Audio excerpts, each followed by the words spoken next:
जय जगन्नाथ नमस्कार। आसतु नजर पकेबा मयूरभंज जिलार आज टॉप न्यूज अपडेट कौन कौन सब रही किंतु तापूर्व आपण मानक गोटे अनुरोध वीडियोटी को संपूर्ण देखंतु आ जो मैंने प्रथम करी चैनल को आछंती सब्सक्राइब करंतु जाफल प्रत्येक नूतन वीडियो नोटिफिकेशन आपण सर्वप्रथम पाई परिबे। आज प्रथम खबर बैसिंगा थाना अधीन फुलझरी ग्राम धान क्षेत्र में दिन तमाम धान पिटी अखार भर्ती करने घर को आने को प्रस्तुत होता समय 15टी हाथी हठात गर्जन कर जंगल बाहरी आसी रविवार अपराह्न 5टा समय पाखापाखि 30 क्विंटाल रु ऊर्ध्व धान खाइबा सहित खिनभिन कर नष्ट कर देथिले। सूचना मुताबक फुलझरी ग्रामर कृषि अजय महाकुड़ निजर पुओ किसान महाकुड़ सहित रविवार दिन तमाम धान पिटी मेसीन जोगे अखारे भर्ती कर रखिले।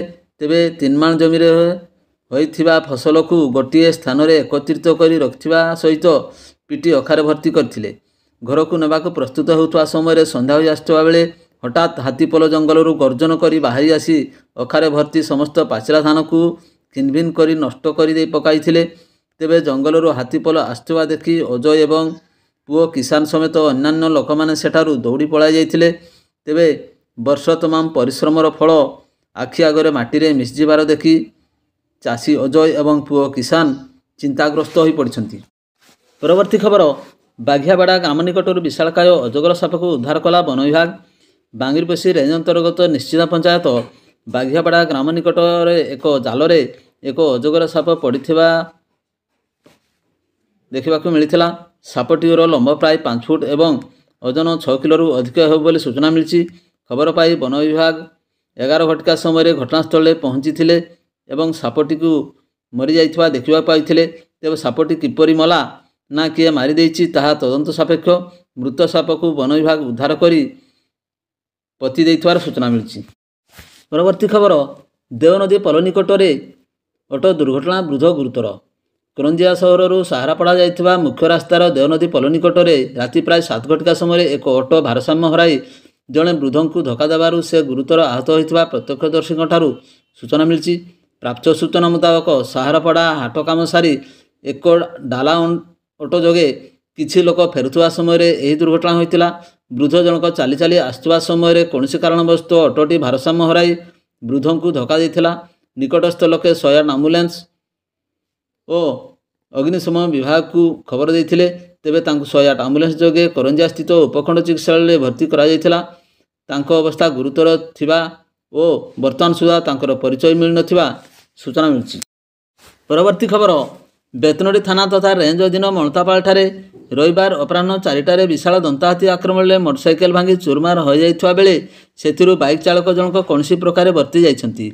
सूचना मुताबक 40 टिका झाड़खंडी हाथीपल मणतापाल जंगल में डेरा पकाई रही। तेबे रविवार अपराह्न 4टारे हठात एक विशाल दंताहाथी रास्ता पार्श्व को पलाई आसला। गाड़ी सामने हाथी को देखि बाइक चालक अत्यंत भयभीत हो पड़ता। बाइक बुलाइबाकू समय पाई नथिला। शेष में रास्ता पर मोटरसाइकेल छाड़ी कौनसी प्रकार जीवन बंचाई दौड़ी पलाई जाइथिला। विशाल दंताहाथी आक्रमण में बाइक चूरमार हो जाइथिबा बेले खबर पाई वन विभाग टीम घटनास्थल पहुंची थिले। परवर्ती खबर बांगिरपसीर विभिन्न गाँव को जाई लोकंकर समस्या बुझिले स्थानीय विधायिका। मयूरभंज जिलार बांगिरपसी ब्लॉक विभिन्न गाँव को दिवा 2 घटिका समय गस्त कले बांगिरपसी विधायिका संजनी मुर्मू। विधायिका विभिन्न ग्राम को जाई लोकंकर समस्या बुझा सहित समस्यार समाधान करने प्रतिश्रुति देइथिले। परवर्ती खबर बड़साई थाना अधीन धानपता गाँव में रविवार राति 10टारे चढ़ाऊ कर चरादेशी मद जबत करने घटना मामला रुजु कर जन को गिरफ करिछि बड़साई पुलिस। गिरफ अभियुक्त जनक होउचंती धानपता ग्रामर नवीन महांत। नवीन महांत चरा मद कारबार करुथबार खबर पाई बड़साई पेट्रोलिंग टीम रविवार राति धानपता गाँव में चढ़ाऊ करथिला। चढ़ाऊ समय नवीन निकटरू चरादेशी मद जबत करने सहित एने 321 नंबर एक मामला रुजु कर अभियुक्त नवीन को गिरफ करिछि। परवर्ती खबर राढ़ हस्पिटाल ठारे रक्तदान शिविर अनुष्ठित। जोगदेले उदला विधायक भास्कर मढ़ई। रविवार सकाळ प्राय 10:30 समय उदला निर्वाचन मंडली अंतर्गत राढ़ हस्पिटाल ठारे एड्स दिवस अवसर में बजरंगबाली सेवा संगठन और विश्व हिंदू परिषद तरफ एक रक्तदान शिविर अनुष्ठित होती। यही कार्यक्रम में उदला विधायक भास्कर मढ़ई ଓ ଉଦଳା NSC ଅଧ୍ୟକ୍ଷା ପ୍ରମିଳା ପଣ୍ଡା ଓ ଅନ୍ୟାନ୍ୟ ବରିଷ୍ଠ ବ୍ୟକ୍ତିବିଶେଷ ମାନେ ଏଥିରେ ଅତିଥି ଭାବେ ଯୋଗ ଦେଇ ଏହାର ଶୁଭ ଉଦ୍ଘାଟନ କରିଥିଲେ। ପରବର୍ତ୍ତୀ ଖବର, ବଡ଼ସାହି ଥାନା ଅଧୀନ ହରିପୁର ଉପଖଣ୍ଡ ନୁରିସାହିରେ ଜନୈକ ବ୍ୟକ୍ତିଙ୍କୁ ବ୍ୟାଙ୍କରୁ ଋଣ କରାଇଦେବାର ପ୍ରତିଶ୍ରୁତି ଦେଇ ଟଙ୍କା ଠକି ନେବା ଅଭିଯୋଗରେ ରବିବାର ରାତି 10ଟାରେ ମାମଲା ରୁଜୁ କରି ତଦନ୍ତ ଆରମ୍ଭ କଲା ବଡ଼ସାହି ପୋଲିସ। ଏତଲାକାରୀ ନୁରିସାହି ଗ୍ରାମର ଡାକୁଆ ସିଂର ଅଭିଯୋଗ ମୁତାବକ ଜନୈକ ବ୍ୟକ୍ତି ତାଙ୍କୁ ବ୍ୟାଙ୍କରୁ ଋଣ କରାଇଦେବା ପ୍ରତିଶ୍ରୁତି ଦେଇ ପର୍ଯ୍ୟାୟକ୍ରମେ ଉଭୟ ଅଫଲାଇନ୍ ଏବଂ ଅନଲାଇନ୍ ମାଧ୍ୟମରେ 7,500 ଟଙ୍କା ଠକି ନେଇଛନ୍ତି। ଟଙ୍କା ଦେବା ପରେ ମଧ୍ୟ ଋଣ କରାଇ ନ ଦେବାରୁ କିମ୍ବା ଧରାଛୁଆଁ ଦେଉନଥିବାରୁ ଠକାମିର ଶିକାର ହୋଇଥିବା ଜାଣି ଡାକୁଆ ସିଂ ଶେଷରେ ବଡ଼ସାହି ଥାନାର ଦ୍ୱାରସ୍ଥ ହୋଇଥିଲେ। ଡାକୁଆ ସିଂର ଲିଖିତ ଏତଲାକୁ ଆଧାର କରି ବଡ଼ସାହି ପୋଲିସ 320 ନମ୍ବରରେ ଏକ ଠକେଇ ଜନିତ ମାମଲା ରୁଜୁ କରି ତଦନ୍ତ ଆରମ୍ଭ କରିଛି। ପରବର୍ତ୍ତୀ ଖବର, ମର୍ମନ୍ତୁଦ ସଡ଼କ ଦୁର୍ଘଟଣାରେ ମୃତ 4 ଜଣଙ୍କ ମଧ୍ୟରୁ କେବଳ ଜଣଙ୍କର ଶବ ବ୍ୟବଚ୍ଛେଦ ହୋଇଥିଲା। ସମସ୍ତ ମୃତକଙ୍କ ପରିବାରକୁ ସହାୟତା ରାଶି ପ୍ରଦାନ ଦାବିରେ ସ୍ଥାନୀୟ ଲୋକମାନେ ଦାବି କରି ବସିଥିଲେ ବେଳେ ରବିବାର ଅପରାହ୍ନରେ ଏହାର ସମାଧାନ ହୋଇଛି। ବାମନଘାଟି ଉପଜିଲ୍ଲାପାଳଙ୍କ ଘଟଣାସ୍ଥଳରେ ପହଞ୍ଚି ପ୍ରତି ମୃତକଙ୍କ ପରିବାରକୁ ରେଡ୍କ୍ରସ୍ ପକ୍ଷରୁ ନଗଦ 1 ଲକ୍ଷ ଟଙ୍କାର ପ୍ରାରମ୍ଭିକ ସହାୟତା ରାଶି ପ୍ରଦାନ କରାଯାଇଥିଲା।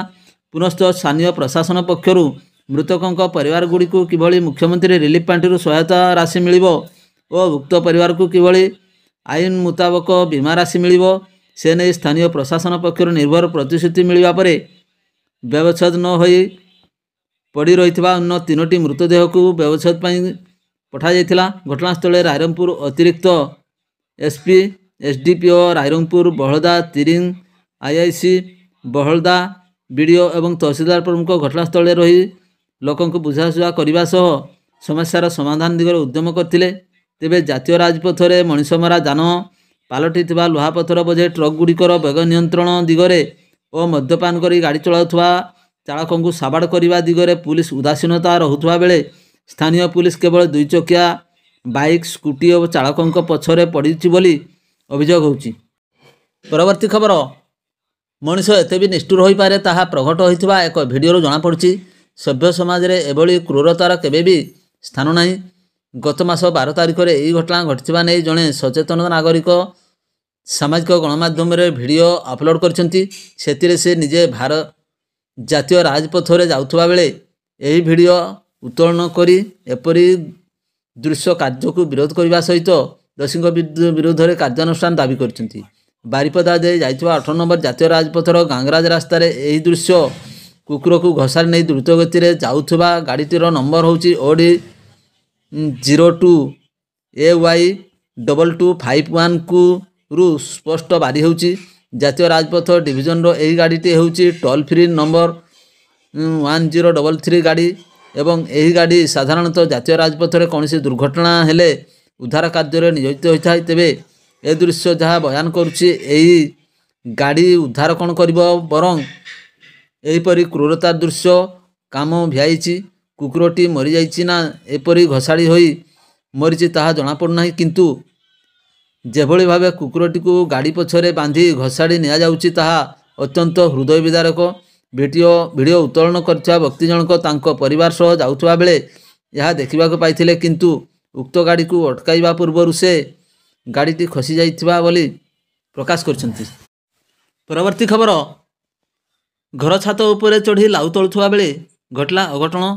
ଗୋଡ଼ ଖସିଯିବାରୁ ତଳେ ପଡ଼ିଯାଇ ଜଣେ ବ୍ୟକ୍ତିଙ୍କର ଅକାଳ ବିୟୋଗ ଘଟିଛି। ମୃତକ ଜଣକ ହେଉଛନ୍ତି ବାଙ୍ଗିରପୋଷି ଥାନା ଅନ୍ତର୍ଗତ ଦିଘି ପଞ୍ଚାୟତର ଦରକଣ୍ଟିଆ ବା ଦଦରାସାହି ଗ୍ରାମର ମନୁ ସିଂ, ବୟସ 57 ବର୍ଷ। ପ୍ରାପ୍ତ ସୂଚନା ମୁତାବକ ମନୁ ସିଂ ଏକ ଲାଉ ଗଛ ନିଜ ଆଜବେଷ୍ଟର ଘର ପାଖରେ ଲଗାଇଥିଲେ। ଗଛର ଲତା ଘର ଉପରେ ମାଡ଼ିଯାଇ ସେଥିରେ ଫଳ ଧରିଥିଲା। ରବିବାର ସକାଳୁ ରୋଷେଇ ପାଇଁ ସେ ଘର ଉପରେ ଚଢ଼ି ଲାଉ ତୋଳୁଥିବା ବେଳେ ହଠାତ୍ ଗୋଡ଼ ଖସିଯିବାରୁ ତଳେ ପଡ଼ିଯାଇ ଚେତା ହରାଇଥିଲେ। ସଙ୍ଗେ ସଙ୍ଗେ ତାଙ୍କୁ ଉଦ୍ଧାର କରାଯାଇ ବାଙ୍ଗିରପୋଷି ଗୋଷ୍ଠୀ ସ୍ୱାସ୍ଥ୍ୟ କେନ୍ଦ୍ରକୁ ନିଆଯାଇଥିଲେ ମଧ୍ୟ ଡାକ୍ତର ତାଙ୍କୁ ମୃତ ଘୋଷଣା କରିଥିଲେ। ପରବର୍ତ୍ତୀ ଖବର, ମୟୂରଭଞ୍ଜ ଜିଲ୍ଲା ରରୁଆଁ ବ୍ଲକ କାର୍ଯ୍ୟାଳୟ 500 ମିଟର ଦୂର ନବନିର୍ମିତ ଏକଲବ୍ୟ ବିଦ୍ୟାଳୟ ନିକଟରେ ବିଦ୍ୟୁତ୍ ଖୁଣ୍ଟ ପୋତା ହେବା ପାଇଁ 6-7 ଫୁଟର ଗାତ କିଛିଦିନ ପୂର୍ବରୁ ଖୋଳାଯାଇଥିଲା। ତେବେ ରବିବାର ସନ୍ଧ୍ୟାରେ ରରୁଆଁ ଗ୍ରାମର 7 ନମ୍ବର ୱାର୍ଡର 11 ବର୍ଷ ବାଳକ କ୍ରିଷ୍ଣା ନାୟକ ଖେଳୁଥିବା ବେଳେ ହଠାତ୍ ଗୋଡ଼ ଖସିଯିବାରୁ ଉକ୍ତ ଗାତରେ ଗଳି ପଡ଼ିଥିଲେ। ଘଟଣାସ୍ଥଳରେ ସଙ୍ଗେ ସଙ୍ଗେ ସାଧାରଣ ଲୋକେ ରୁଣ୍ଡ ହୋଇଯାଇଥିଲେ। ଖବର ପାଇ ରରୁଆଁ ଅଗ୍ନିଶମ ବିଭାଗ କର୍ମଚାରୀ ଘଟଣାସ୍ଥଳରେ ପହଞ୍ଚି ଜେସିବି ସାହାଯ୍ୟରେ ପ୍ରାୟ 2 ଘଣ୍ଟା ପରେ ଗାତ ସଂଲଗ୍ନ ଆଉ ଏକ ଗାତ ଖୋଳି ବାଳକଟିକୁ ଉଦ୍ଧାର କରି ରରୁଆଁ ଗୋଷ୍ଠୀ ସ୍ୱାସ୍ଥ୍ୟ କେନ୍ଦ୍ରରେ ଭର୍ତ୍ତି କରିଥିଲେ। ଖବର ପାଇ ଘଟଣାସ୍ଥଳରେ ରରୁଆଁ ଥାନା ଅଧିକାରୀ ସୁମନ୍ତ ସେଠୀ, ବିଜେପି କର୍ମୀ ରଞ୍ଜନ ଦଳେଇ, ଭାଗ୍ୟଲକ୍ଷ୍ମୀ ପଟ୍ଟନାୟକ, ବୁଗାଲି ମହାନ୍ତ, ଶଶିଭୂଷଣ ଟିପରିଆ, ଦିଗ୍ବିଜୟ ଭଞ୍ଜଦେଓ ପ୍ରମୁଖ ଉପସ୍ଥିତ ରହି ସହଯୋଗ କରିଥିଲେ। ବାଳକର ବାମ ଗୋଡ଼ରେ ଆଘାତ ଲାଗିଥିବା ଜଣାପଡ଼ିଛି। ବେପରୁଆ ଭାବେ ଗଭୀର ଗାତ ଖୋଳିଥିବା ସଂସ୍ଥା ପ୍ରତି କାର୍ଯ୍ୟାନୁଷ୍ଠାନ ଗ୍ରହଣ କରିବା ପାଇଁ ସାଧାରଣରେ ଦାବି ହେଉଛି। ଭିଡ଼ିଓଟିକୁ ଶେଷ ପର୍ଯ୍ୟନ୍ତ ଦେଖିଥିବାରୁ ଅନେକ ଅନେକ ଧନ୍ୟବାଦ।